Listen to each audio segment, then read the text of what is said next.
os dije hace 2 semanas, vamos a hablar de las reformas del primer bienio, pero no vamos a hablar de todas.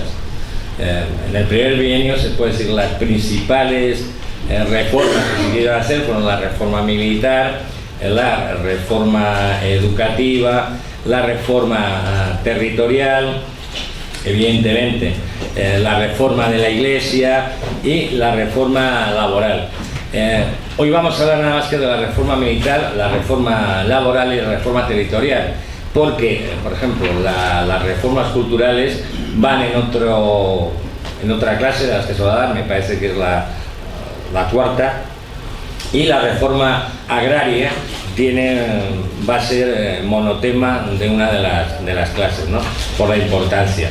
Por eso digo que hoy nada más que vamos a hablar de estas 3 reformas que se emprendieron en el primer bienio.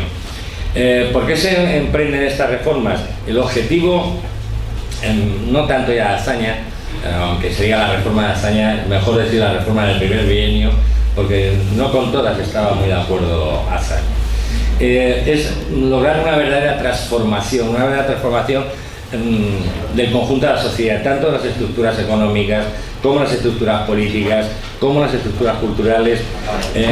¿Por qué? Porque eran además en las estructuras donde se venían sustentando las clases dominantes hasta aquel entonces. Sabéis, es decir, los grupos privilegiados que venían desde la Restauración. La educación era un claro ejemplo. Casi toda la educación que había era educación privada, y gran parte de ella, también lo sabéis, en manos de la Iglesia, ¿no? Tuvieron muchísimos obstáculos, evidentemente por los poderes económicos, los grandes banqueros, los grandes industriales, los grandes terratenientes, evidentemente hicieron lo posible y lo imposible por frenar ese tipo de reformas que de alguna manera les quitaba algunos de los privilegios que tenían. Y también tuvieron muchísimos obstáculos de, digamos, los poderes sociales. ¿Por qué? Por ejemplo, los medios de comunicación, entonces prensa y radio, estaban prácticamente copados, digamos, por la derecha, más o menos como ahora, para que veáis que la historia se repite, da igual los años que pasen, pero todo sigue igual, ¿no? El sistema de enseñanza, como lo he dicho antes, estaba controlado prácticamente por la Iglesia, sobre todo en primaria, y otros obstáculos, otras instituciones, evidentemente, que se opusieron, fueron la Iglesia, sabéis, por las medidas laicas que se tomaron, y buena parte del ejército. Teníamos un ejército, la tradición del ejército español es una tradición de intervencionismo siempre en las cuestiones internas del país. Pero esto no es solo con Franco, cuando da el golpe en la misma Segunda República. El primero se intenta dar es en el 32 con Sanjurjo, sino que ya es una tradición de que el ejército español, cuando no le gustaba algo, daba un golpe de Estado. La propia Restauración, es decir, los Borbones, porque vuelven por Martínez Campos, es decir, por intervención del ejército. La Primera República va a estar por intervención del ejército. ¿Qué problema había? Que digamos que en el ejército del siglo XIX había más un espíritu liberal que luego, por ejemplo, en el ejército configurado en el siglo XX, ¿no? Que además muchos venían de esta guerra salvaje y con unos métodos brutales que se emplearon en la guerra de África. ¿Qué otras trabas tuvieron para poder llevar a cabo esto? Pues, por ejemplo, ya se empezaba a notar los efectos del famoso crack de 29, es decir, la recesión económica ya se estaba empezando a notar en España. Una fuga de capitales brutal. Antes de acabar el año 31, fueron cientos de millones de pesetas que salieron de España. Es decir, todos los grandes capitales, sabéis que es una de las defensas que tienen: cuando no me gusta el sistema que hay, pues me llevo el dinero a otro lado, ¿no? Y el inicio de conspiraciones ya golpistas. Y es que además esto ya de las conspiraciones golpistas, entraremos en su día, que también hay en una clase lo desarrollaremos más, ya viene de lejos. Ya durante la dictadura de Primo de Rivera hay contactos. Alfonso XIII incluso va a ver a Mussolini, va con Primo de Rivera y a Mussolini le dice: este es mi duce, ¿no? Por Primo de Rivera. Luego hay además contactos, sobre todo los monárquicos alfonsinos, solicitando ayuda, que se la da, no ya el de la guerra civil, antes, se la da a Mussolini, le da dinero. Bueno, Falange, por ejemplo, estuvo financiada durante bastantes meses por el dinero que dio Mussolini. Es decir, ya desde el primer inicio, la República, o estas reformas que se intentan llevar a cabo, se encuentran con muchísimos obstáculos. Esa es una de las razones por las que muchas de ellas se quedaron muy cortas, o incluso algunas no se llegaron a llevar a cabo. También porque dentro del propio gobierno provisional que se hizo, saber que es el que sale, como explicamos en la clase anterior, del Pacto de San Sebastián, no todos estaban de acuerdo en el alcance de las reformas ni en todas las reformas. Es decir, había, digamos, los republicanos que eran más conservadores en cuanto a qué alcance podía tener cada reforma. Es decir, lo único que tenían claro es que, y eso quedó ya suscrito del Pacto de San Sebastián, es que tenían que acabar con la monarquía. Pero no había tanto acuerdo en cómo se iba a desarrollar luego la República, y sobre todo en las medidas sociales que se iban a tomar una vez instaurada la República. Es decir, aquí había, digamos que entonces había un centro izquierda, que lo podían representar los republicanos como Azaña, había un centro por aquel entonces que era Lerroux, y estaba la izquierda, que era el PSOE y Esquerra Republicana de Cataluña, que era bastante más de izquierdas entonces que ahora, pero bastante más. Entonces, todo esto hace que estas reformas se queden en muchísimos casos a medio camino, y algunas de ellas quedarse a medio camino provocó graves problemas. Sobre todo, y ya hablaremos en el día que corresponda, la reforma agraria. Es decir, la reforma agraria se quedó cortísima y eso provocó muchísimos problemas, y que la República digamos, echara encima a muchos trabajadores, sobre todo trabajadores del campo, que vieron que las promesas de la República no se llevaban a efecto. Bueno, vamos a empezar con la reforma militar. Azaña era un gran admirador de Francia en muchísimos sentidos, ¿no? Y uno de ellos es la formación del ejército y la organización del ejército francés. Cuando se llega a la República, ¿cómo estaba el ejército? Pues era un ejército totalmente obsoleto, un armamento que era casi de risa, estaba muy politizado, lo que os he dicho antes, por este intervencionismo central que tenían los ejércitos en España. Había un exceso de oficiales abrumador. Según Michel Alper, había 21.000 jefes y oficiales por 118.000 sociales, no, pero esa es la cifra será. Según Alper, 14.663 por 94.000 soldados, sin contar carabineros y guardia civil, que, como sabéis, entonces también formaban parte del ejército. Bueno, la Guardia Civil, hasta relativamente hace pocos años, era una estructura militar, dependía no del Ministerio del Interior, sino del Ministerio del Ejército. Hay disparidad según los historiadores de las cifras, pero nos podemos manejar en torno a los 15.000, 16.000 oficiales no llegaba a 100.000 soldados. Más o menos la proporción era que había un oficial por cada 13 soldados. Eso es una barbaridad. Eso es una barbaridad, ¿no? Por ejemplo, en Francia era de 1 a 34, prácticamente el triple de soldados que había por cada oficial. Bien, pues Azaña intenta, con una serie de medidas que toma, lograr estos objetivos que os he comentado al principio. Y empiezan, porque además las reformas empiezan inmediatamente que el gobierno provisional toma posesión del cargo, ahí sí tuvieron una actividad verdaderamente febril en promulgar decretos, que luego muchos se transformaron en leyes, pero que ya tenían que ser aprobados por el Parlamento. En fin, una capacidad de trabajo en poquísimo tiempo que admira ahora, ¿no? Ahora que para cualquier cosa, espérate que hacemos una comisión, una subcomisión, una precomisión. Entonces se tomaban, en cuestión de horas, se tomaban decisiones, y decisiones importantes. Es decir, no eran cosas de menor cuantía. Por el mismo día 17, a los 3 días después, se produce la abolición de la ley de jurisdicciones. Esta ley de jurisdicciones estaba en vigor desde el año 1906. Y esta ley era muy importante y tenía bastante más repercusión de lo que puede parecer. Bueno, la ley de jurisdicciones no parece importante. ¿Qué era la ley de jurisdicciones? Que los tribunales militares podían juzgar a civiles si hubieran cometido delitos contra el ejército o la patria.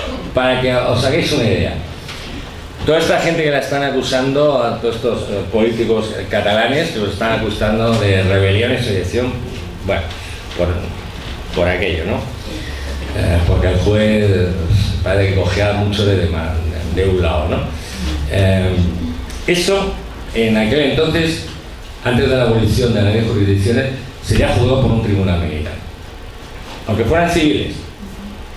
¿Qué es lo que hace esta ley? Que efectivamente les quita este poder, y solamente podían ser juzgados por tribunales militares personas que sí atentaran contra la patria y el ejército, pero que fueran militares. Es decir, que es para lo que teóricamente tengan que estar los tribunales militares, para juzgar militares. Pero sabéis que con Franco los tribunales militares también funcionaban así. Y los actos contra el terrorismo los juzgaba un tribunal militar. Los últimos asesinatos de Franco es por una sentencia dictada por un tribunal militar.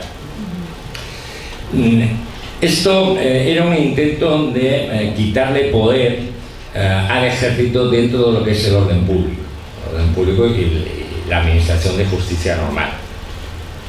El día 22 de abril sacan otro decreto que obligaba a los oficiales y mandos a prometer fidelidad a la República. Y a mí esta medida siempre me ha parecido o no te estás dando cuenta de lo que hay, porque es que solamente, para que hagáis una idea, solamente 6 oficiales se negaron, y algunos generales, de todo el ejército. Claro, luego visto lo visto y el desarrollo, dices, no, por prometer, te van a prometer lo que quieras. Tienes que tener cuidado de cómo lo haces, porque yo no sé si Azaña se creía que los que juraban es que iban a ser fieles a la República. Sinceramente creo que no. Azaña era bastante más inteligente que eso. Lo que pasa es que también Azaña en muchísimas cosas se quedaba a medio camino. Yo sé que a muchos tienen la figura de Manuel Azaña en el pedestal de la democracia española, los políticos españoles. Azaña tiene muchísimas luces, pero tiene muchas sombras también, Y una de ellas, que yo siempre diría que era un pelín timorato a la hora de llevar a la práctica cosas que incluso surgían de él, ideas suyas, ¿no? El día 25 de abril hay otra muy importante, que es el retiro voluntario. Esto, que era una manera, se presumía la idea de hacerlo, bueno, con este retiro voluntario, aunque hayan jurado lealtad a la República, pero los que no estén muy a gusto se van a retirar, ¿no? Ojo, era un retiro voluntario puesto, vamos, como se suele decir el chiste, toma, te la pongo para que la remates tú, ¿no? Que a mí me da las risas, porque se retiraban con el sueldo íntegro, lo cual ellos iban a seguir cobrando exactamente lo mismo que si estuvieran en activo. Se acogieron 84 generales y 8.650 oficiales. Para mí, en esto coincido con Julián Casanova, fue un error. Fue un error porque muchos de los que se acogieron a este retiro eran precisamente los más progresistas que había dentro del ejército. Por poneros un ejemplo, los hermanos de Fermín y Galán. Los hermanos de Fermín y Galán eran oficiales también del ejército y fueron de los que se acogieron a esto. ¿Por qué lo hicieron? Porque ellos criticaron que lo que se tenía que haber hecho no era este juramento, entre comillas, sino hacer una verdadera depuración de los elementos más reaccionarios que había en el ejército. Entonces, digamos que esto, luego por ejemplo los hermanos de Fermín Galán, cuando estalló la guerra civil, se reincorporaron al ejército y además dieron, pues eran muy buenos militares los dos y dieron pruebas de heroísmo y del buen hacer militar, ¿no? Pero, ¿qué hace? Que ya gran parte de estos oficiales progresistas que hay dentro del ejército se vayan. Y al irse, ¿qué ocurre? Que no pueden evitar de alguna manera lo que se estaba cocinando, o lo que cocinaban ya los elementos más reaccionarios dentro de los cuarteles, ¿no? Por ejemplo, la sala de banderas, que siempre se ha dicho, la sala de banderas de los cuarteles eran el centro de mayor conspiración que existía. Y por eso os insisto, yo estoy de acuerdo con Julián Casanova, que es el que apunta esta hipótesis, en que no fue del todo positiva, ¿no? Otra que también tuvo bastante polémica fue una que se promulga el día 4 de mayo, un decreto ley el 4 de mayo, donde los destinos se harían por estricta antigüedad. Es decir, antes se daban un poco de, bueno, tú me caes bien, pues acá, no. Ahora aquí ya para elegir el destino iban al escalafón de antigüedad y seguían rigurosamente el orden. Los nombramientos y el ascenso de generales serían competencia exclusiva del ministro de guerra. Y esto era muy importante, porque antes era sobre una terna de que unos oficiales, altos oficiales, proponían el ascenso de un determinado militar, y entonces ellos mismos, bueno, pues a este le ascendemos. A partir de aquí, no, es el gobierno el que decide los ascensos. ¿Qué le quitas esto? Teóricamente, poder, también las capas, digamos, más altas del ejército, para que lo que sigan haciendo es elevar en el escalafón a gente afín a sus intereses y a gente afín a sus pensamientos.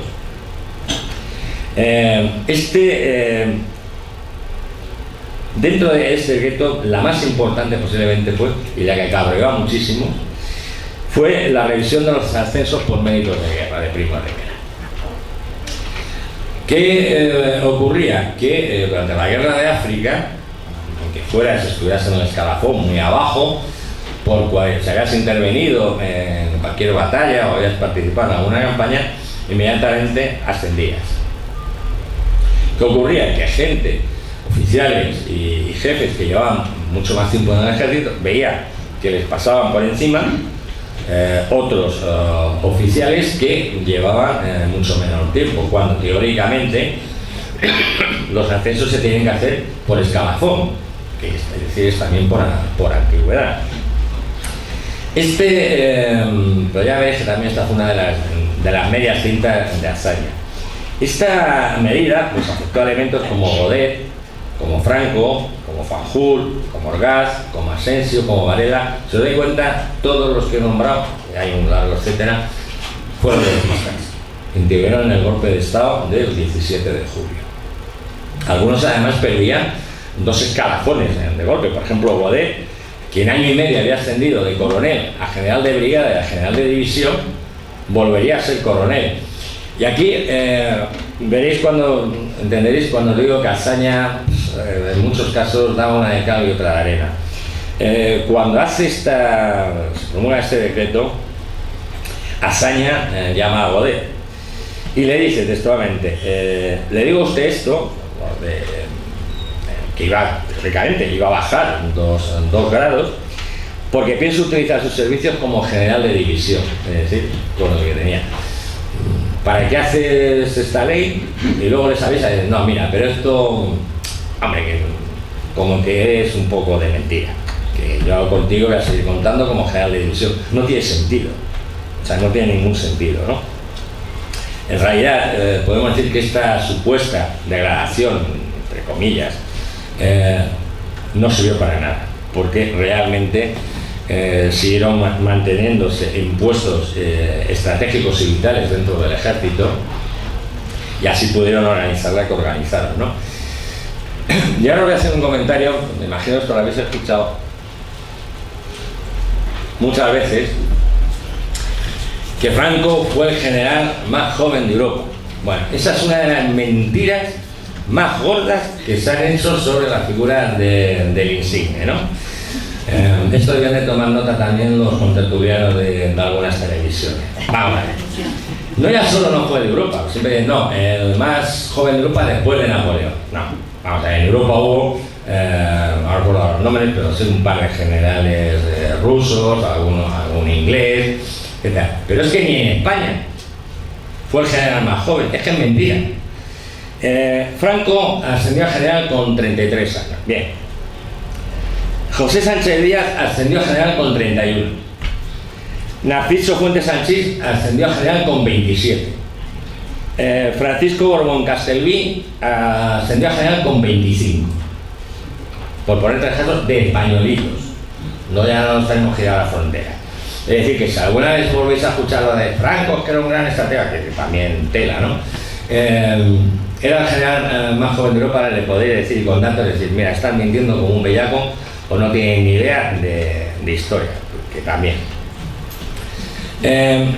Las otras reformas que hizo Azaña, pues además era ministro de la guerra, aparte de presidente del gobierno, fue la reducción de las divisiones de 16 a 8, disolvió el cuerpo de capellanes del ejército, eliminó las capitanías generales que eran un foco de intervencionismo y que además tenían muchísimo poder, digamos, a la hora, por ejemplo, de decretar un estado de guerra, o lo podía dictar una capitanía general. Las eliminó, desapareció el grado de teniente general, restableció el Estado Mayor Central. Este Estado Mayor Central se había suprimido en 1925 por Primo de Rivera, porque Primo de Rivera era militar, también militar de carrera, pero le gustaba cocérselo él solo, ¿no? A él le gustaba pensar. El Primo de Rivera es un personaje, Miguel Primo de Rivera, que yo os aconsejo que leáis algo sobre él, era un personaje pintoresco. Era, no sé, el Dr. Jekyll y Mr. Hyde, pero de verdad, tiene cosas como buen gaditano también, hay que reconocer, tenía su gracejo y tenía los vicios que tenemos muchos andaluces, que no voy a decir cuáles son. Otro importante es que cierra de las 7 academias militares que había, cierra 4. Y entre ellas cierra la de Zaragoza. El cierre de estas academias, primero, tiene dos motivos. Una, porque Azaña sabía, la de Zaragoza sobre todo, que era un verdadero seminario para adoctrinar a oficiales, a futuros oficiales, en el mayor de los conservadurismos. Y además, en las escuelas todas militares se podía entrar muy joven, así, con 13 o 14 años, quiero recordar, y sin estudios, prácticamente, por lo cual, claro, de ahí salía por lo que salía, ¿no? Y esta de Zaragoza, el director era Franco. A Franco, cuando se cerró el día 30 de junio del 31, en un discurso, el discurso que pronunció como cierre de la academia, no se cortó un pelo. O sea, un discurso que cualquiera hubiera supuesto el inmediato cese o sea, el paso inmediato a la reserva del ejército. Pues es que fue durísimo, atacando a la República y alabando a la monarquía. Pues no le ocurrió nada. Es más, él estaba al mando de una brigada de La Coruña y siguió como general de brigada en una isla de La Coruña. Es decir, pero digo que es que lo de Azaña era una de cal, otra de arena, sí quiero hacerlo, pero no vaya a ser que. Es decir, era bastante timorato, tenía las ideas claras, pero luego yo creo que él tenía miedo a llevarlas a efecto. Y esto no les iba también en relación, porque eso no lo sabéis, pero Azaña tenía un miedo físico total y absoluto. Azaña, cuando preveía que le podía pasar algo físico, le entraba terror, ¿no? No quiero utilizar el término, parece muy despedativo, pero era bastante cobarde, bastante cobardica, ¿no? Bueno, se establecieron 3 academias, una para caballería, infantería e intendencia, otra para artillería e ingenieros y otra para sanidad militar. Se ampliaron los estudios a 4 años y se hizo algo importante, que era que ahora para entrar en una academia militar tenías que tener el bachiller. ¿Qué se pretendía con esto? ¿Qué pretendía Azaña? Era un intento de aumentar, digamos, los intelectuales o la cultura dentro de las academias militares y quitar un poco el militarismo. Es decir, al entrar teóricamente gente más preparada, con más nivel cultural, todos sabemos que muchas veces siempre se dice como chiste lo de inteligencia militar, se llevan nada más que medio regular, ¿no? Pues Azaña quería que hubiera más inteligencia y menos militarismo dentro de las academias, ¿no? Claro, esta reforma militar tuvo ataques y ataques brutales, sobre todo a nivel de algunos periódicos que eran hechos por militares. La Correspondencia Militar era uno de ellos y Ejército y Armada otro. La Correspondencia Militar, si queréis ver algunos ejemplares en la hemeroteca digital que hay, que yo la recomiendo a todos, porque de estos que leéis un rato periódicos, hay un periódico, no le das de ahora que no merece la pena, te puedes ir, y hay muchísimos, y abarcan además un periodo de tiempo brutal. Y por ejemplo, la Correspondencia Militar al final fue prohibida, la cerraron, ¿no? Unos artículos donde ya podéis ver que desde el primer momento, digamos, la parte más camposa del ejército estaba no por hacer una oposición, no, por derribar a la República mediante la utilización de la fuerza, ¿no? ¿Qué ocurre? Otra que hizo en julio del 31 fue organizar el Ejército de África. Y en esta organización del Ejército de África, el Ejército de África eran principalmente la Legión y los regulares, que eran profesionales. Y pues de hecho sobre todo la Legión era el cuerpo de élite del ejército. Redujo el número de efectivos, lo que tenía que haber hecho, además sabiendo quién era su fundador y quiénes habían sido los jefes de la Legión. Bajo mi punto de vista, siempre es más fácil ver al toro desde las barreras, ¿no? Pero es haberlo disuelto. Pues que además la Legión de aquel entonces, que fue una copia de la Legión francesa, la Legión podía entrar cualquiera, podía ser español de cualquier país, y daba lo mismo que hubieras matado a quien hubieras matado. Tú entrabas a la Legión y eras inviolable, como el rey ahora mismo, inviolable, no te podían tocar. Os podéis imaginar la gente que entraba a la Legión, pues lo mejor de cada casa, ¿no? Y que eran así, luego cuando actuaban eran bastante salvajes, ¿no? Lo que hicieron aquí, por ejemplo, los legionarios del Tercio ya lo habían hecho en Marruecos, O sea, las salvajadas que hicieron aquí cuando andaban en un pueblo ya las habían hecho en Marruecos en la guerra del Rif. Es decir, no venía, era su manera, ¿no? de actuar. Total, los decretos que afectaban esta reforma del ejército fueron en torno a 30 más o menos, y fueron aprobados, es decir, ya se elevaron al rango de ley el 16 de septiembre de 1931. Con muchas de estas normas, como veremos en la clase, que por cierto la siguiente clase no es dentro de 2 semanas, por ajuste como hay tantas fiestas y tal, es el jueves que viene, donde hablaremos ahí es de la evolución, digamos, política del 31 al 36, ¿no? Pues como ya lo abundaremos más en la clase que viene, muchas de estas normas fueron cambiadas o directamente anuladas en el momento del bienio radical-cedista del 34 al 36, ¿no? Como pasó con otras muchas de las reformas que veremos en los distintos esferas.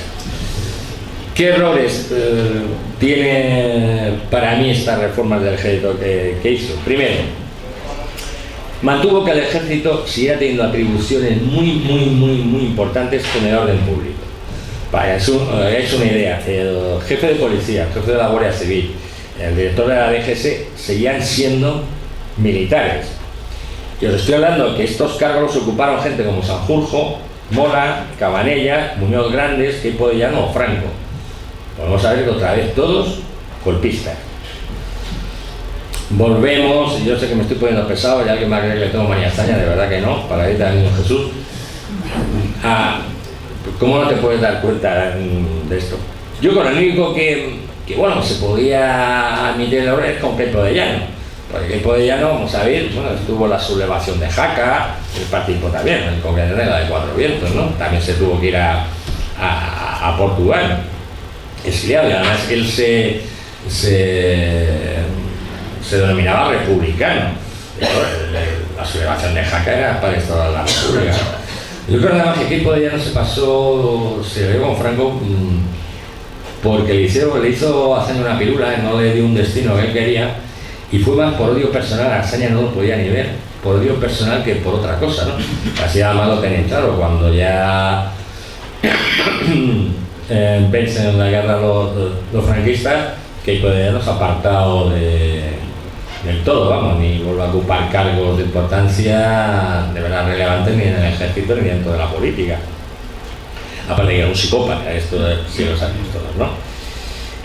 Y claro, en esto el que mantener, digamos, todos los organismos de mando del orden público dentro de los ejércitos también vuelve a ser una contradicción de Azaña, porque él dice, escribe en sus diarios: ahora ya no lo emplearemos al ejército para mantener el orden público, sino para prepararse para ejercer su estricta misión.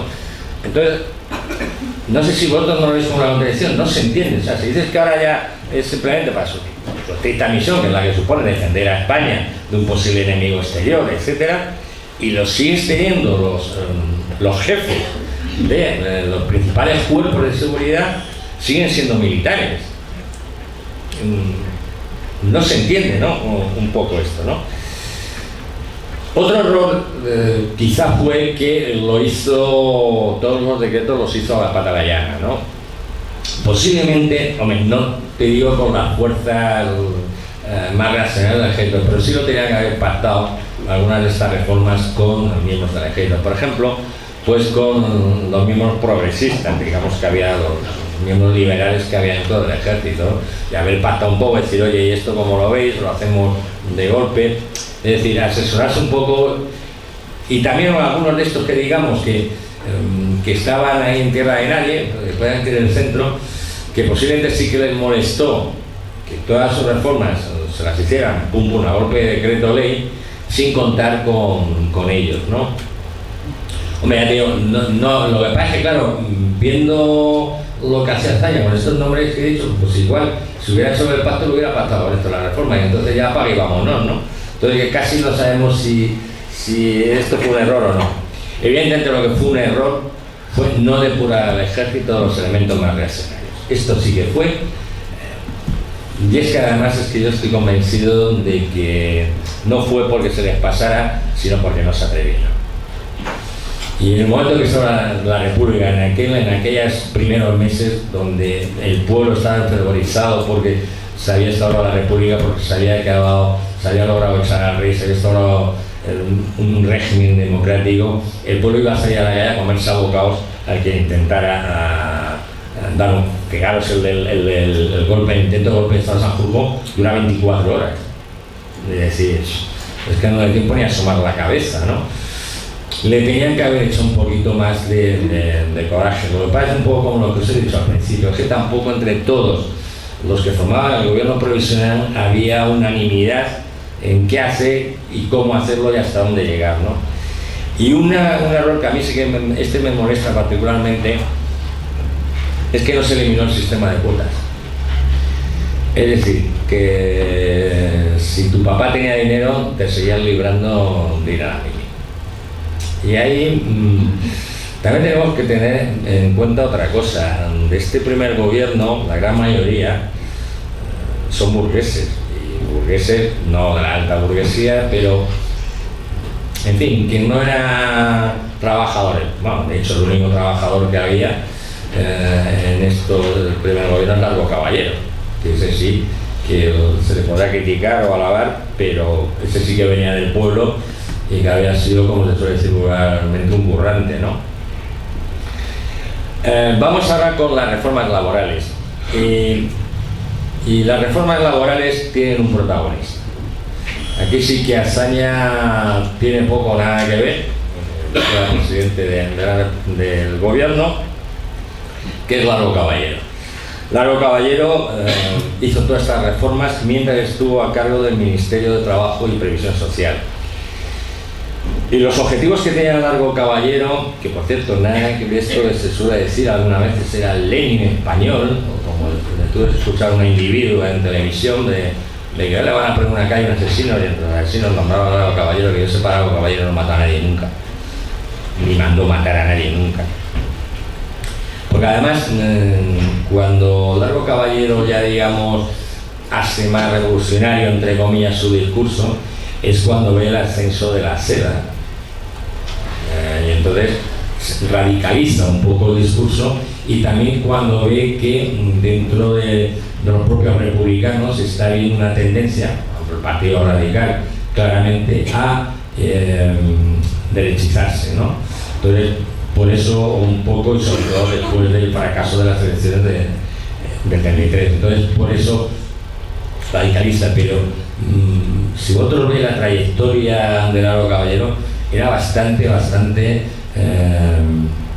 más suave de cómo lo pintan, Y aparte, aunque era un hombre, era un autodidacta, un hombre que no había tenido estudios, había trabajado desde muy pequeño, era un hombre muy inteligente y no daba un paso sin tener claro qué objetivo tenía y cómo hacerlo, ¿no? Como os digo, tenía varios objetivos. Sobre todo, crear un marco de relaciones laborales que pusiese a los empresarios y los trabajadores al mismo nivel. Claro, es que eso ya eso de por sí es revolucionario, claro. Ahora no lo vemos como tan revolucionario, en aquella época sí, porque es que era un cambio drástico. Entonces, generalmente a todos los cambios drásticos se le llama revolucionario, aunque no se emplee ni muchísimo menos ni de lejos la violencia ni ningún método de esta clase. Crear un Estado social de derecho. Es decir, se puede decir que el Estado de Bienestar no lo inventaron los norteamericanos después de la Segunda Guerra Mundial. Digamos un poco lo inventó Largo Caballero, y ahora veréis por las reformas que hizo como iba encaminado a eso, ¿no? Es decir, aparte ya del chupachula, pero bueno, podemos decir que también un español inventó el Estado de Bienestar, ¿no? Las cosas, pues ponen unos títulos, jolines, que nos hacen falta. Llevar además todos los beneficios de estas reformas laborales que se hicieran al trabajador del campo. ¿Por qué? Porque generalmente cuando se conseguía alguna mejora en las condiciones de trabajo, los salarios, etc., eran únicamente para los obreros industriales. También es cierto porque estaban más sindicados, estaban más politizados, y eran los que más caña metían, ¿no? Sobre todo a través de la CNT, como ya hemos explicado antes, era combativa, ¿no? De hecho, se habla mucho de la reforma agraria, de los beneficios que llevó a la verdad a muy poca gente.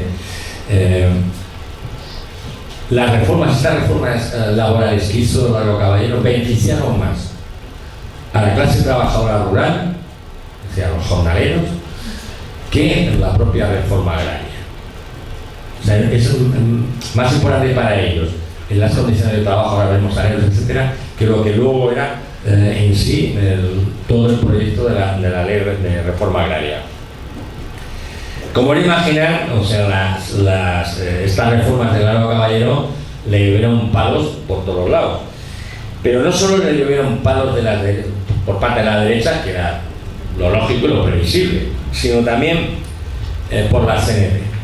La CNT, que es que lo veía esto como una prolongación del Estado burgués, y ahora veis que además en algunas de las medidas que tomaron no solo no colaboraron, sino al revés. Las torpedearon y boicotearon. Yo di aquí hace tiempo, y si entráis en la revista esta que os digo, creo que está divulgada una conferencia sobre el papel de la CNT durante la guerra, luces y sombras de la CNT en la guerra civil. Me acuerdo que me dijo una de las personas que estaba escuchando, y dice que no se hablaba más que de sombras. Digo, es que para ver luces, sí hay que reconocerles que tenían un valor, un coraje increíble, que morían por sus ideas y las tenían, pero es que la llevaban parda, Y aquí, en este caso concreto, fueron un verdadero un grano en el zapato, un grano en el zapato, ¿no? Las principales leyes, y son muchas, porque Lauro Caballero también tenía capacidad de trabajo. Primero, el día 22 de abril, que es una fiesta que todavía conmemoramos, el día 22 de abril es cuando se estableció el 1 de mayo como fiesta del trabajo, aquí en España. El 25 de mayo hay un decreto que establece el subsidio de desempleo. Primera vez, además, que digamos, a los trabajadores que estuvieran parados iban a recibir un subsidio. El día 1 de julio establece la jornada de 8 horas en el mundo rural. Para el mundo industrial ya estaba establecida desde antes, pero entonces ya se aplica también al mundo rural. Esto es un vuelco total y absoluto. Algunos otros de pueblos del ámbito rural, y yo que sí lo veo, pues generalmente la jornada sobre todo en la época de siembra cosecha es de sol a sol. Yo que soy de Jaén, allí los aficionados, ahora ya hay máquinas y otros misteros, pues yo me acuerdo de cuando se vareaba los olivares, se ponían las redes abajo para recoger la aceituna, y ahí eran horas y horas y horas, es decir, todas las 8 horas para nada. El 9 de septiembre establece la ley de cooperativas. Esta es una ley que lo que intentaba era fomentar cooperativas de trabajadores de cualquier profesión. Es decir, se incentivaba esta creación de cooperativas, pues no sé, de zapateros, de mecánicos, cualquier profesión podía ser, no tenía por qué ser tampoco una profesión manual, para que crearan empresas que pudieran de alguna manera decir que el tejido industrial, incluso agrícola, rural, tuviera más incidencia a los trabajadores organizados, es decir, hubiera un poco, digamos, que se llegara un momento que haya tanto industria de capitalistas, pero también industria de producción dirigidas por trabajadores. Esto retomaba un anteproyecto que hizo en el año 27, el 1 de febrero, como veis, dando la casa a usted. Algunas cosas que cogió la República venían del tío Miguel. Por eso digo que Miguel Primo es un personaje raro, es un personaje muy raro. El día 27 de noviembre se hace la ley de regulación de salarios. Este mismo 27, el día 27 fue un día de locos. Para que se son 6 leyes las que se decretan ese día. O sea, aquello fue un no parar, ¿no? Imagino que el día 26 Lauro Caballero no durmió, ¿no? Pues tenemos la ley de colocación obrera, que estaba destinada a luchar contra el paro. ¿Cómo está destinada a hacer con el paro? Haciendo que fuera el Estado el principal colocador, es decir, una especie de INEM de ahora, pero que funcionaba. Es decir, no te ibas solo a apuntar para cobrar el subsidio, no. ¿Qué hacía? Que, por ejemplo, cuando la empresa necesitaba trabajadores, los tenía que tomar, no como antes, bueno, tú como no me caes bien, no curras. O porque tú eres un poco rojillo, no curras, no. Ahora, una vez faltan los trabajadores y tal, es a través del Estado, que elaboraba sus listas, además, evidentemente, se concedían los trabajos por el orden de inscripción. Bien, de hecho, a la patronal no le gustó en absoluto, porque ya le quitaban uno de sus derechos, digamos, de semipernada, que era trabajar el que yo quiero. No, pues ahora va a trabajar quien lo necesita. ¿De quién tuvo oposición también? De la gente. Porque decía que ellos no se inscribían en ningún tipo de censo, y que entonces ellos iban a seguir yendo por libre. Ese mismo día sale la ley de sanciones profesionales, que realmente ya fue aprobada en el Congreso en abril del 32, donde se potenciaba que patronos y trabajadores se afiliasen a un grupo profesional, que fuera, con el fin de mejorar su participación en los jurados mixtos. ¿Por qué? Porque si ya lo tienes organizado en sindicatos, ya en un jurado mixto no es que elijas a fulano o mengano, sino que es, digamos, la representación de un sindicato o la representación de un grupo de la patronal, y es más fácil, digamos, el elegir los que tenían que ser los vocales, etcétera, de los jurados mixtos.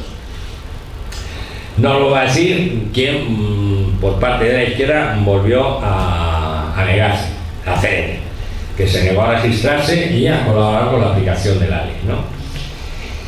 Otra es la ley de contratos laborales, y esta es, claro, mirando la que tenemos ahora, pues qué queréis que os diga. Esta ley dejaba claro, además, esta es una ley que de verdad es social, y de verdad era una ley que su principal protagonista, y a quien iban destinados todos los beneficios de esta posible ley, era a la clase trabajadora. Para que veáis, en el artículo 9 del capítulo 2 explica la finalidad de esta ley y dice que evidentemente no era otra que la protección del trabajador. No será válido el contrato que se redacte en perjuicio del trabajador. Lo mismo que ahora. Tendrá especial aplicación en cada caso la legislación protectora de los trabajadores, las medidas dictadas en beneficio de la emancipación legal y las prescripciones relativas a la previsión y los seguros sociales. Es decir, era una verdadera ley para los trabajadores, una ley de trabajo. Esto, una ley tan avanzada, con una protección tal de la clase obrera, nos ha visto, ¿no?, ya esta barbaridad que tenemos, que decíamos que iban a drogar y parece que se va a quedar como bajo esa lasaña, ¿no?, a mitad de camino. Es un modelo de un reflejo claro de lo que realmente quería estos primeros gobiernos de la Segunda República, ¿no? Al igual que, como recordáis, en la Constitución del se dice España es una república de los trabajadores de toda clase.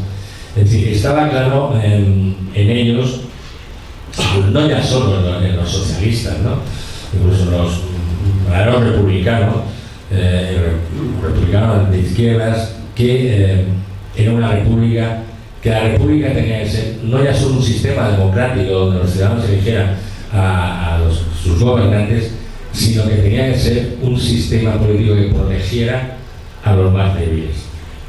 Pero es que eso se lo creían de verdad, se lo creían y lo intentaron llevar a cabo. Desgraciadamente todos sabemos lo que ocurrió, ¿no? Luego hubo otro decreto que también quería, que era la ley de control obrero. Esta no se llegó ni siquiera a debatir en el Congreso. Esta ley daba una potestad a los trabajadores de una empresa muy alta, es decir, podían controlar. Primero controlaban que todas las medidas legales, decretos que se hubieran tomado se llevaran a efecto. Además, podían tener un control, digamos, sobre toda la actividad de la industria. Quiere decir, no había sin nada de socializar, ¿no? Las empresas seguían siendo de sus propietarios, pero ojo, ya digamos no podían hacer lo que querían porque había un control. Esto, ya os digo, no fue ni debatido en el Congreso, porque incluso dentro del PSOE hubo gente que no dijo, no, Paco, te está pasando ya un poco, ¿no? Que esto ya sí que ya es revolucionario, no, ni tan revolucionario era aunque digamos no quitaba la titularidad de las empresas de sus propietarios, pero joder, le dabas un control a los trabajadores muy importante. Como ya digo, esta ni se llegó a debatir, o sea, no se admitió para debate. Luego está la ley de jurados mixtos, que es más o menos la continuación de los comités paritarios de Miguel Primo de Rivera. Al final no sean miradores, no vais a creer que no. Pablo no tenía nada que ver con Franco, también, incluso ni con su hijo, también lo afectaban a todos los sectores, ¿no? Incluyendo el trabajo doméstico, algo que eso sí que no se había contemplado nunca, incluso en estos comités paritarios de Primo de Rivera, ¿no? Si el trabajo doméstico, y entonces la gran mayoría de las mujeres que trabajaban fuera de casa lo hacían en el servicio doméstico, y un poco pues casi como ahora, sin tener ningún tipo de salvaguardia, sin tener ninguna ley o convenios que las protegieran, es decir, estaban un poco pues de aquella manera, ¿no? Estos jurados mixtos se componían de 12 vocales, 6 los elegían los trabajadores y 6 los patronos. Luego estos 12 vocales elegían al presidente y al vicepresidente. En el caso de que no se pusieran de acuerdo, lo nombraba el ministerio. Y esto es muy importante. Claro, generalmente no se ponían de acuerdo. Pues claro, unos querían poner a los suyos y los otros a los suyos. Entonces, ¿qué hacía? Era el ministerio que lo ponía. Y generalmente, como podéis imaginar, a los que nombraba como presidente el ministerio, en este caso Largo Caballero, no era precisamente a los que iban a favorecer cuando había discusiones a los empresarios, sino a los trabajadores, porque era muy importante ser el presidente. ¿Qué ocurría? Se debatía cualquier tema, ¿no? Y se ponía a votación. ¿Qué ocurría? En muchos casos se quedaba empate. Se hacía una segunda vuelta, y en la segunda vuelta el voto del presidente era un voto de calidad. Es decir, era para que lo que él decidiera era lo que se aplicaba. ¿Qué ocurre? Que casi siempre ganaban los trabajadores. Lo mismo con los convenios colectivos de ahora, pero al revés. Las funciones que tenía este juzgado mixtos eran muy importantes, ¿no? Las condiciones de trabajo se fijaban ahí, el mínimo de duración de los contratos. Por ejemplo, yo os puedo asegurar que cómo funcionaban además entonces los juzgados mixtos, bueno, con este poder que tenía, estos contratos basura que tenemos ahora, como que no. Fijaban los horarios, las horas extraordinarias, los despidos, prevenían, tomaban medidas para prevenir conflictos, es decir, que no se llegara a mayores con unas huelgas violentas, etc., ¿no? Como os he dicho, ¿qué ocurre? Casi siempre, evidentemente, pues todas las decisiones que se tomaban aquí, pues favorecían a la clase trabajadora, como lo he dicho desde el principio, a lo que iba encaminado no ya solo las reformas laborales que hizo Largo Caballero, sino todo el espíritu de la propia Constitución, del propio fondo de la propia ideología de la Segunda República. El 26 de mayo establece el seguro obligatorio de maternidad. Esto porque también hicieron, hay una hora, no me acuerdo si lo recuerdo lo diré, de una compañía investigadora sobre la legislación laboral, lo que afectó además todas estas reformas laborales estrictamente a la mujer, ¿no? Y fueron unos avances a nivel laboral que se dieron a las mujeres importantísimos, ¿no? El 9 de septiembre del 31 se crea la Caja Nacional contra el Paro Forzoso. Era la primera vez, como ya he comentado antes, que se crea un subsidio de desempleo en España. En esto también fue pionera la Segunda República. El 8 de abril del 32 fue otro día como el que hemos dicho antes. Aquí ya se volvió loco y dijo, tira para adelante, ¿no? Se sacan decretos que regulan la edad mínima de los niños para acceder al trabajo. Antes, niños de 6 años. Bueno, yo recuerdo, me contaba mi abuelo tenía un par de minas en la Carolina, donde yo soy, y él, por ejemplo, él no admitía niños a trabajar en la mina, solamente les dejaba que acaso en trabajo de exterior. El trabajo de exterior era, pues a lo mejor ir a por el agua para los mineros, es decir, pero evidentemente no bajar a una mina.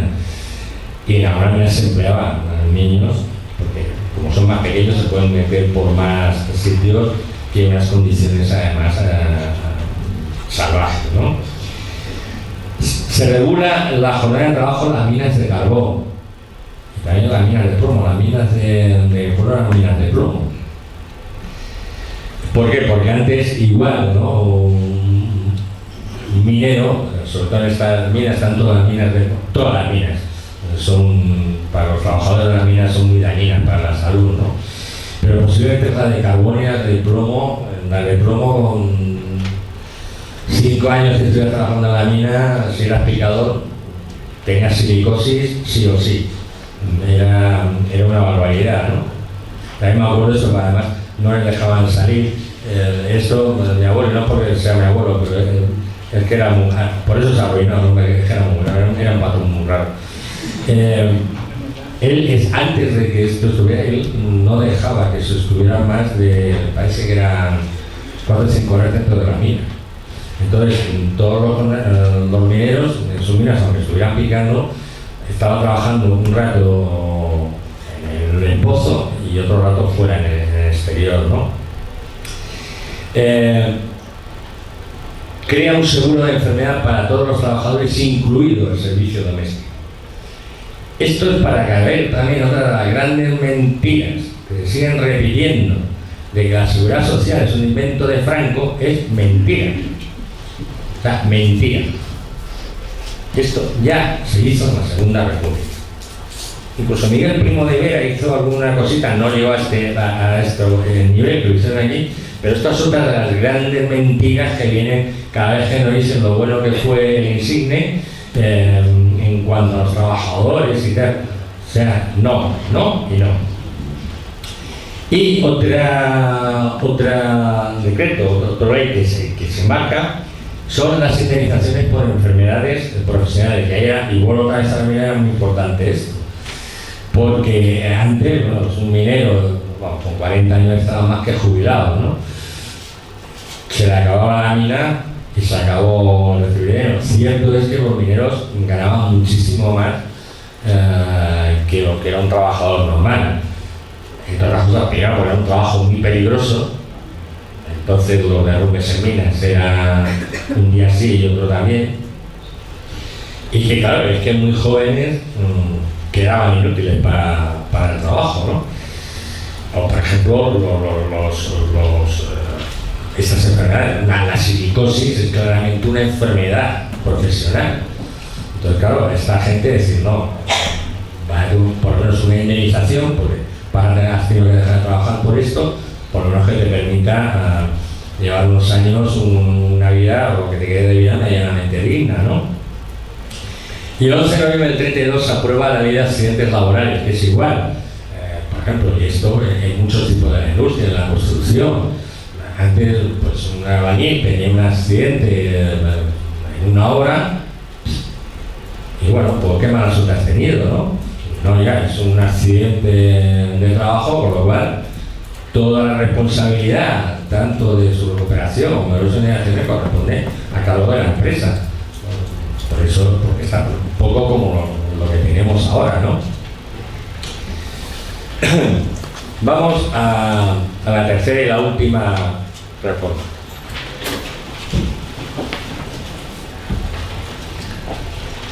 Si alguno está pensando en qué rápido va hoy y qué poco va a durar la clase, no, luego tenemos el turno, pero es que además pues, yo a nivel siempre parto de una idea. Si da más de una hora de clase, a partir de ahora yo estoy reconocido, la cabeza ya se pone a pensar en otra cosa, ya tú por lo que estés hablando, pues estoy hablando al vacío, ¿no?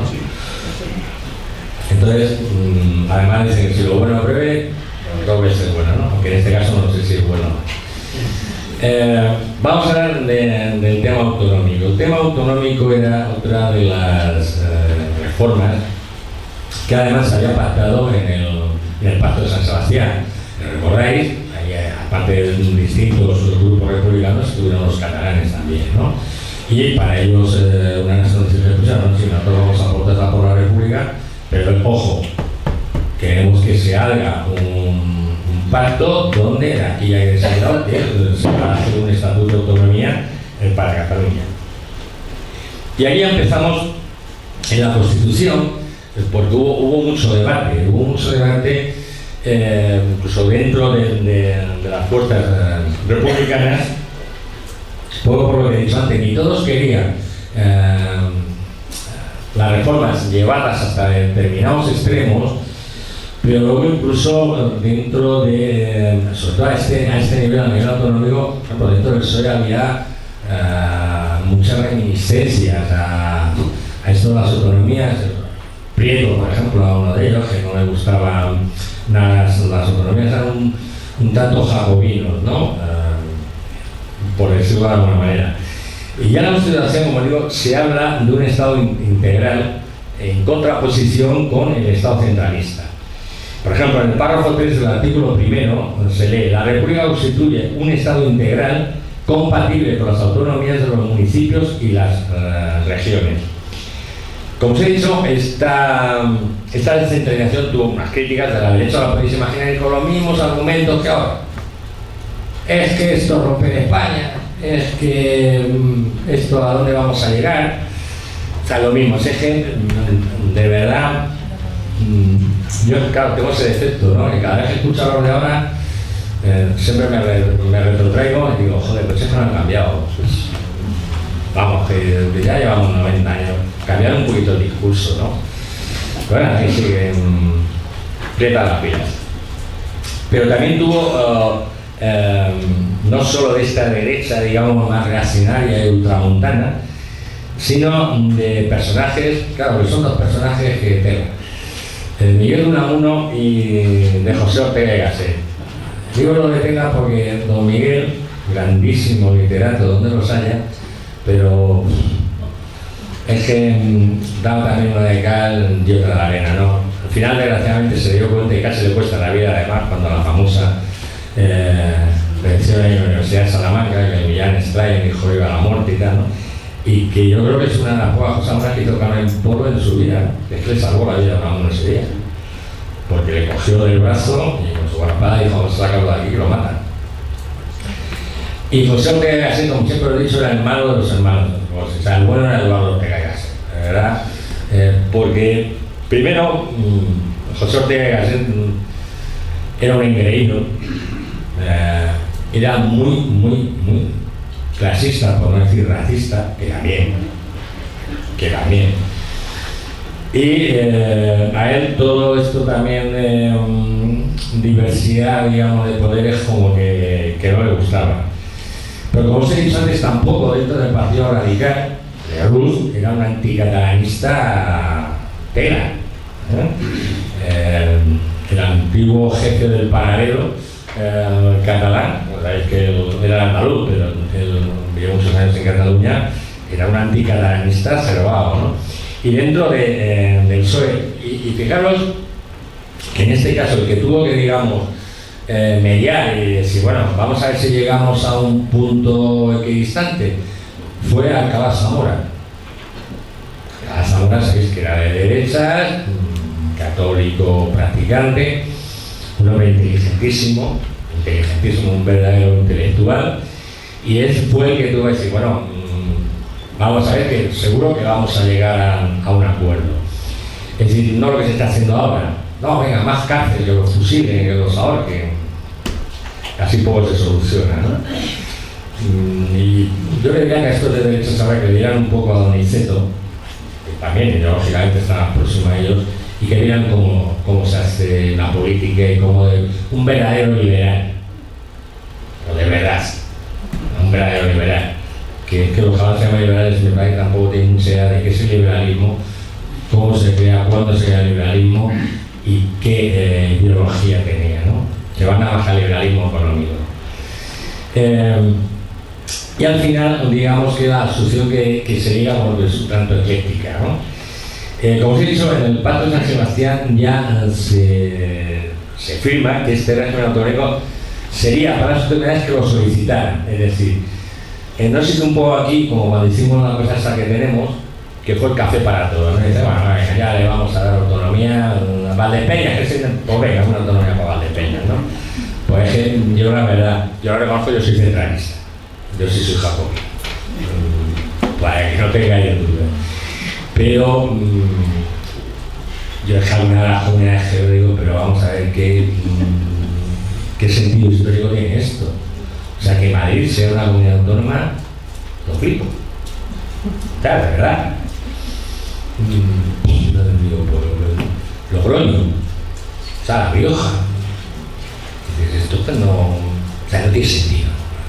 Pero bueno, para ellos, algunos españoles están muy contentos con eso, ¿no? Y evidentemente no estoy de acuerdo con que, por lo menos había dos cosas que no se podían descentralizar, que es la educación y la sanidad. Ahí sí que no. Llamarme reaccionario, porque ahí sí que no paso. Como esto ya se había firmado en el Pacto de San Sebastián, digamos, se había llegado a este acuerdo, en Maciá le dieron las prisas, sabéis que el mismo 14 de abril él proclamó desde el balcón de la Generalitat de Cataluña el Estat català, ¿no? Que vamos, en realidad Macià no quería la independencia, nosotros para el Estat català dentro de la Federación Ibérica y tal, ¿no? Pues Macià era un federalista, sino forzar a que se cumpliera lo que se había acordado en el Pacto de San Sebastián. Es un poco, si os dais cuenta, así esto, venga, el Estado catalán como el famoso procés. ¿Con qué diferencia? Que claro, ninguno de los que estos que han dirigido el proceso no le llega a Macià, ni mucho menos a Lluís Companys, vamos, ni a la altura de la suela de las zapatillas. Pero una forma de forzar. Es decir, oye, no os olvidéis que esto lo hemos firmado. No la vayáis ahora. ¿Qué ocurre? Que en el otro lado no hay los que están ahora, o los que estaban hasta hace poco. Y dice, bueno, sí, joder, que luego vamos a sentarnos y vamos a ver si llegamos a un acuerdo, ¿no? Se hace un estatuto, crean, es decir, en lo que se hace con la prueba es inmediatamente reconocer a la Generalitat de Barcelona, es decir, la Generalitat antes incluso de que haya un estatuto de autonomía ya reconocida. Entre otras cosas, porque esto creo que lo he dicho alguna vez, la Generalitat es el parlamento más antiguo de Europa. Ni el inglés, ni la Generalitat. Y evidentemente mucho más que cualquier parlamento o cortes españolas, ¿no? Crean el estatuto, que es el estatuto de Núria, que se sometió a referéndum en Cataluña el 2 de agosto, fue aprobado por el 99% de los votantes, con una participación bastante elevada, ¿no? Del 75,42. Hombre, igual el 99 no, yo sé cuando hay 99. A favor eso en contra de un referéndum, siempre me da. Recuerdas con Franco siempre era así, ¿no? Porque es que yo siempre lo digo ahora, si votaba así, una buena suerte era que sí querías que se quedara, si votaba no, que no querías que se fuera, ¿no? Entonces también había una participación, y vamos, siempre era el 99%, ¿no? Tengo que averiguar quién era el que no votaba a eso, ¿no? Seguramente. Como os he dicho, hubo discusiones hasta dónde se alargaba este autogobierno, etcétera, ¿no? Se aprueba finalmente el Estatuto de Núria, que como os he dicho, Prieto le puso muchas, cuando ya están en los debates, por una cosa que se aceptó, aceptaban los catalanes, y bueno, nosotros aprobamos el Estatuto, evidentemente lo vamos a redactar nosotros y lo va a aprobar el pueblo catalán, pero luego lo vamos a llevar al Congreso, ahí se harán las enmiendas, llegaremos a Congreso y vamos a acatar el que salga del Congreso una vez que nuestra. Largo Caballero también puso bastantes trabas, pero finalmente el día 15 de septiembre de 1932 se aprobó el Estatuto de Cataluña. Y ahora vamos con el otro, digamos, la otra de las comunidades históricas, ¿no?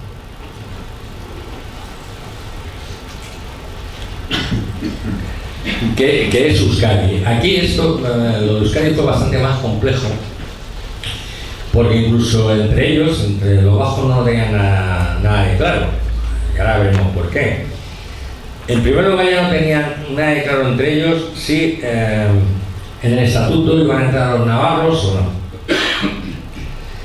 Tampoco había un organismo, digamos, preautonómico, como se comentaba en Cataluña, que era la Generalitat. Es decir, no había ninguna institución que de alguna manera fuera el que organizara, regulara, redactara este texto autonómico para luego llevarlo a referéndum, ¿no?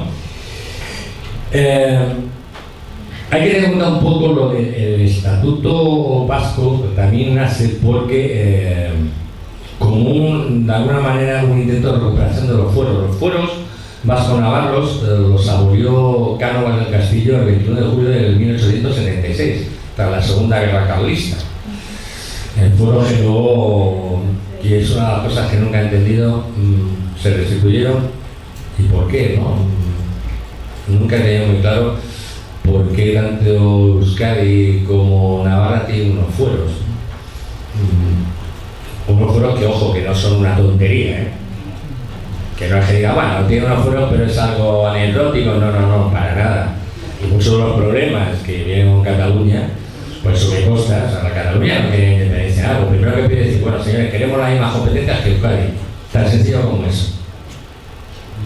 Que aquí le dijeron que no, que va a bajar, le dijeron, ¿qué pasa? ¿Que los bajos son más guapos? ¿O es por el IRH o por qué? ¿No?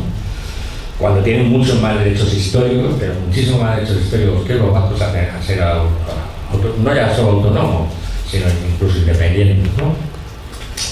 Bueno, se hace un primer proyecto, un anteproyecto de estatuto, que esto fue apoyado en un principio por los carlistas, los nacionalistas, que estaban, casi todos eran representados por el PNV, aunque había otro grupo nacionalista que era de izquierda, y algunos republicanos, digamos los del centro. Sin embargo, fue rechazado, bastante rechazado, tanto por los partidos de izquierda como incluso por las derechas moderadas. Cuando digo las derechas moderadas, porque si os habéis dado cuenta, no los apoyaban eran los carlistas. Y ahora veréis por qué, ¿no? Pero ahora hay que tener en cuenta también otra cosa: los vascos no habían estado en el Pacto de San Sebastián. De otras cosas porque los bajos de republicanos tenían lo justo. Y luego cuando estalla la guerra civil, más justo todavía, porque realmente los bajos no tenían nada de claro las primeras horas al lado de que los iban a poner. Así, o sea, el PNV, en este caso, los carlistas lo veían muy claro. Pero el PNV, digamos, se inclinó a la República porque se le prometió a la República que iba a tener un estatuto de autonomía ya. Entonces, luego también, cuando intentaron ellos una paz por fuera del gobierno de la República, en fin, son de estas, por ejemplo, hay que también agradecer a los judáis vascos que se partieron en el cobre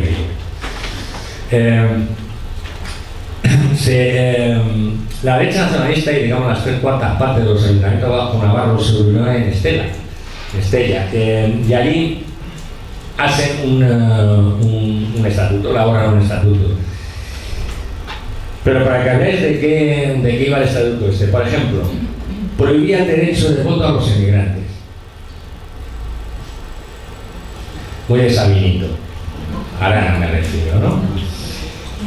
Y contemplaba la firma de un concordato del País Vasco con el Vaticano, cuando justo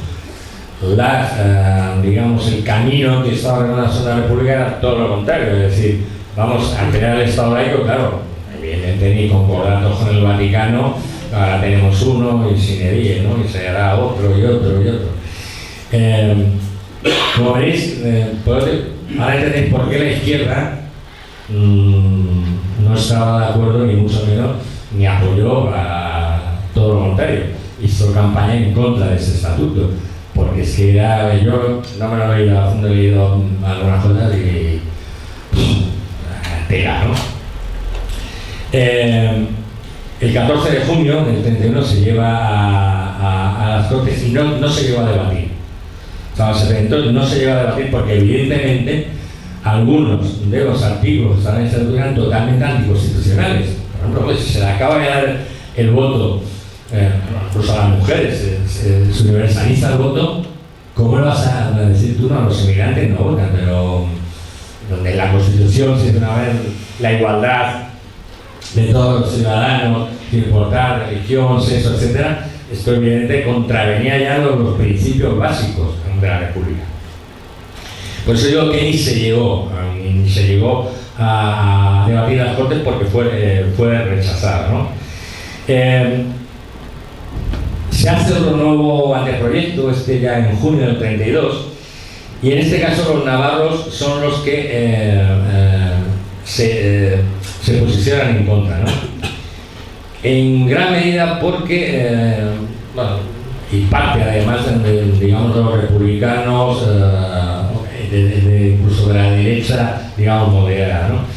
Porque los carlistas, que eran los que, digamos, seguían manejando un poco los hilos, seguían empeñados en que Euskadi y Navarra, digamos, estuvieran aparte de todo lo que era el entorno republicano, de todo lo que era este Estado republicano creado. Y decir, un poco ellos, bueno, nosotros vamos al margen, entre otras cosas porque no se sentían republicanos, que eran básicamente monárquicos.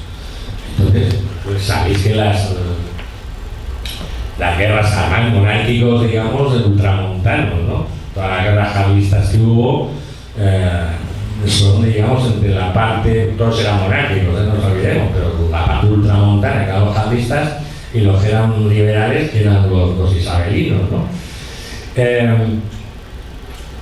Se aprueba teóricamente un preestatuto que se somete a referéndum, y no es aprobado porque en Álava la aprobación del 2 por 3%, que era obligatorio, no llega a esos 2 tercios del censo, ¿no? Es por eso que evidentemente, al no ser ni aprobado por ellos mismos, en las Cortes se paralizara cualquier tipo de debate y no llegó a estudiarse. De hecho, el primer estatuto vasco que entra, digamos, en las Cortes ya para debatirse, entra el 15 de abril del 36 y fue aprobado el 1 de octubre del 36, es decir, cuando ya ha estallado la guerra, ¿no? Y es llamativo que incluso en el texto aprobado no se hablaba para nada de la unidad del pueblo vasco, esto de Euskadi, Euskal Herria del sur, Euskal Herria del norte, nada, no, sino que se seguía manteniendo la referencia a la autonomía de las propias provincias vascas. Es decir, que no era un estatuto, digamos, integral de Euskadi y Navarra, sino que un poco cada uno, la provincia, Vizcaya, Guipúzcoa, Navarra, iban a su bola. Es decir, no había tanto identidad como pueblo, no hay un sentimiento de nación que siempre, siempre lo ha tenido el nacionalismo catalán. El nacionalismo catalán siempre ha mantenido que son una nación. Ellos no, era más lo que les unía era un principio ideológico conservador, muy conservador, que no una verdadera identidad del pueblo. Por eso lo de no hacer una referencia a decir Euskadi, el pueblo vasco, no. Bueno, sí, juntos pero no revueltos, ¿no?